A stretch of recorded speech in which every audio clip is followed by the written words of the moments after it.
In January of 1957, Elvis Presley, at the absolute peak of his fame, stopped what he was doing to make a public plea to two teenage girls he had never met. He asked them to come home. He asked them to think of their mother. He said that if they were listening, wherever they were, they should go back to their family. They were sisters, Barbara, 15, and Patricia, 13. And the reason Elvis got involved is almost unbearable when you know how it ends. Because the last thing those two girls ever did was go to the movies to watch him. They went to see an Elvis Presley film on the 28th of December, 1956. They walked out of that theater into the Chicago night, and they never came home. Elvis made his appeal in January, and what nobody knew when he asked them to come back was that they were already dead.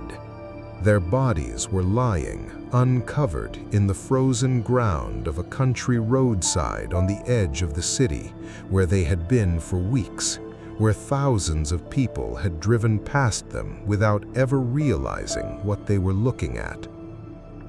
Let me tell you about them, because they get lost in how big this case became. Barbara and Patricia Grimes lived in Brighton Park, a working-class neighborhood on the southwest side of Chicago. They were part of a large family. Their mother, Loretta, was raising the children largely on her own, and money was tight, the way it was for a lot of families in that neighborhood in the 1950s. Barbara was 15, Patricia was 13, and like millions of teenagers in America that year, both of them were completely, joyfully obsessed with Elvis Presley. I want you to understand how deep that went, because it explains everything about that night. His first film had come out that autumn, and the Grimes sisters had already been to see it, by most accounts, somewhere between 10 and 11 times. They knew the songs, they knew the lines. Going to see that movie again was not an event for them, it was a routine, it was the thing they did. They were, in other words, exactly what they appear to be in the photographs. Two ordinary teenage girls in an ordinary Chicago neighborhood in love with a singer at the very beginning of their lives. On the 28th of December, 1956, they asked their mother if they could go to the movies one more time. It was a Friday night, and it was cold. Barbara and Patricia left home in the evening, took a short bus ride to the Brighton Theater, and went in to watch the film again. And people saw them there. That part is solid. Witnesses put them inside that theater. They were seen in the popcorn line. They were seen in their seats. The movie ended somewhere around 11 at night, and multiple people later reported seeing the sisters leaving the theater, out into the dark and the cold. Loretta expected them home by around 11:45. When the clock passed midnight and there was no sign of them, she did what any mother would do. She sent her older children out to the bus stop to wait and walk them home. They stood there in the freezing dark and watched the buses come in. 2 buses, 3. Passengers got off, and none of them were Barbara or Patricia. At around 2 in the morning, Loretta called the police. And this is where the first mistake was made, because the response she got was, essentially, that their daughters had probably just run off. Teenage girls, Elvis fans, out late. The assumption was that they were somewhere having fun, and they would turn up. Loretta knew her daughters. She insisted.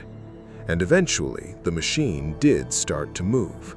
But those first hours, the ones that matter most, were already gone. What followed became one of the largest missing persons searches Chicago had ever seen. Once it was clear the sisters had genuinely vanished, the city threw everything at it. Police, volunteers, newspapers running their photographs on the front page day after day. Thousands of people were questioned, and the tips came in by the hundreds. And that turned out to be its own kind of disaster, because the Grimes sisters were sighted, apparently, everywhere. People reported seeing them in Chicago, in Milwaukee, in Nashville, on buses, in diners, in train stations, walking down streets in cities hundreds of miles apart. Every one of those sightings had to be run down. Every one of them ate hours and manpower and hope. The case became a national story, and that is when Elvis Presley was asked to help. He recorded a public appeal directed at the girls themselves, essentially saying, if you're out there, if this is about running away, please go home to your mother. It was a genuinely extraordinary moment. One of the most famous men on earth personally begging two teenagers from Chicago to come back. It is also, in hindsight, one of the saddest details in this entire case, because by the time he said it, Barbara and Patricia Grimes were almost certainly dead for weeks. On the 22nd of January, 1957, a construction worker named Leonard Prescott was driving along German Church Road out near Willow Springs on the rural edge of the Chicago area, and he saw something in the snow beside the road. He thought in the moment that they were mannequins, two department store dummies, pale and stiff, dumped off the roadside by somebody clearing out a shop. It is such an ordinary explanation that he almost drove on, but something about it stayed with him. He went home and he brought his wife back to look, and then he reported it. It was Barbara and Patricia. They were lying just yards from a road that thousands of cars had passed along every single day since the night they disappeared. I'm not going to describe the condition they were found in. They were 15 and 13 years old. They had been out there in an Illinois winter for weeks, and they are owed better than that from me. What matters is this. They had been left there, exposed to the cold, in a spot where they were visible from the road, and for almost a month in the middle of the biggest search in the city, nobody had realized what they were looking at. The largest manhunt in Chicago history had been combing the country for two runaway girls, and the whole time, the answer was lying in plain sight on the shoulder of a country road. And then, the case got even stranger, because the medical examination could not answer the most basic question of all. How did they die? The bodies had been frozen. They had been out in the elements for weeks through Chicago winter weather, and that made the science of it, as it existed in 1957, almost impossible. The initial finding was that the girls had died of exposure and shock, that they had, in effect, frozen to death. But there were marks on Barbara's body, small wounds that pointed toward violence, and there was no agreement on when they had died. Some believed they died the same night they vanished. Others argued they had been held alive somewhere for days afterward before they were left on that road. That single question, were they killed immediately or were they held, changes the entire shape of this case, and it was never resolved. So investigators had two dead children, no confirmed cause of death, no confirmed time of death, and a body site that had been sitting exposed to snow and weather for a month before anyone touched it. Whatever forensic story that roadside might have told, the winter had already erased most of it. Quick word before we go on. If these cases stay with you the way they stay with me, please subscribe. This channel is built on exactly this, the cases that were closed but never solved. And there's a new one every week. Now, let's talk about the man who confessed. And then, the case got even stranger, because the medical examination could not answer the most basic question of all. How did they die? The bodies had been frozen. They had been out in the elements for weeks through Chicago winter weather, and that made the science of it, as it existed in 1957, almost impossible. The initial finding was that the girls had died of exposure and shock, that they had, in effect, frozen to death. But there were marks on Barbara's body, small wounds that pointed toward violence, and there was no agreement on when they had died. Some believed they died the same night they vanished. Others argued they had been held alive somewhere for days afterward before they were left on that road. That single question, were they killed immediately or were they held, changes the entire shape of this case, and it was never resolved. So investigators had 2 dead children, no confirmed cause of death, no confirmed time of death, and a body site that had been sitting exposed to snow and weather for a month before anyone touched it. Whatever forensic story that roadside might have told, the winter had already erased most of it. Quick word before we go on. If these cases stay with you the way they stay with me, please subscribe. This channel is built on exactly this, the cases that were closed but never solved. And there's a new one every week. Now, let's talk about the man who confessed. His name was Edward Bedwell. People called him Benny. He was a drifter who had been working as a dishwasher in a restaurant in the area.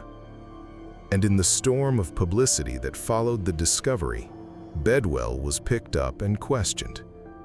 And he confessed. He gave a statement saying he had been with the Grimes sisters. He described being with them, drinking with them, and he gave an account of what had happened. For a short time, it looked like the case was closed. The papers had their man. And then it fell apart. Bedwell recanted. He said the confession had been pulled out of him, that he had been pressured, that he had told them what they wanted to hear. And when investigators and the coroner's office looked at what he had actually described, it didn't match the physical evidence. Parts of his story were simply impossible. The charges against him were dropped. He walked out. And I want to be careful here, because this is important. Benny Bedwell was never convicted of anything in this case. His confession was rejected. He is long dead now, and he went to his grave never having been proven to have laid a finger on those girls. Whatever he was, and he was by most accounts a troubled man, the law never established that he was their killer. But the damage was done, because for a critical window of time, the entire investigation had pointed at him, and when he collapsed as a suspect, the trail behind him had gone cold. Over the decades, other names have surfaced, and the one that comes up most often is a wealthy horseman named Silas Jane. Jane was a prominent figure in the Chicago area stable and horse business, and he was, by any measure, a dangerous man. He was eventually convicted years later in connection with the murder of his own brother. He was tied, in reputation and rumor, to a whole web of violence and crime in that world. The theory, which has been argued for decades by writers and researchers, is that the Grimes sisters somehow ended up at one of the stables, that something terrible happened there, and that a man with money and influence made it go away. It is a compelling story, and it is exactly that, a story. Silas Jane was never charged in connection with the Grimes case. He died in 1987. Whatever he did in his life, and he did plenty, no court ever tied him to those two girls. And there are other theories still, that the sisters were picked up by someone they knew or thought they could trust, that it was a stranger, a predator, who saw two teenagers walking home in the dark on a winter night and took his chance, that they were held somewhere for days before being left on that road. Every one of them hits the same wall. No forensics, no confession that holds, no witness, no proof. So why was this never solved? By now, you can probably see the pattern. It's the same one that ruins case after case. Start with those first hours, when a mother called the police at 2 in the morning to say her daughters had not come home. The assumption was that they were runaways. That assumption cost time nobody could get back. Then add the flood. Once it became a national story, the sheer volume of publicity generated hundreds of false sightings and a false confession and a circus of theories. Investigators spent enormous energy chasing ghosts across half the country, while the real answer sat on a roadside outside the city. Then add the winter, a month of Illinois snow and cold on an exposed site, destroyed whatever the scene might have held, and made even the cause of death impossible to establish with certainty. And then add the era, 1957, no DNA, forensic technique that could not overcome what the weather had done. Put it all together, and you get a case that gripped an entire nation, consumed one of the biggest investigations in the city's history, and produced nothing. No arrest that stuck, no trial, no answer. Two girls went to see a movie, and the largest manhunt Chicago had ever mounted could not tell their mother what happened to them.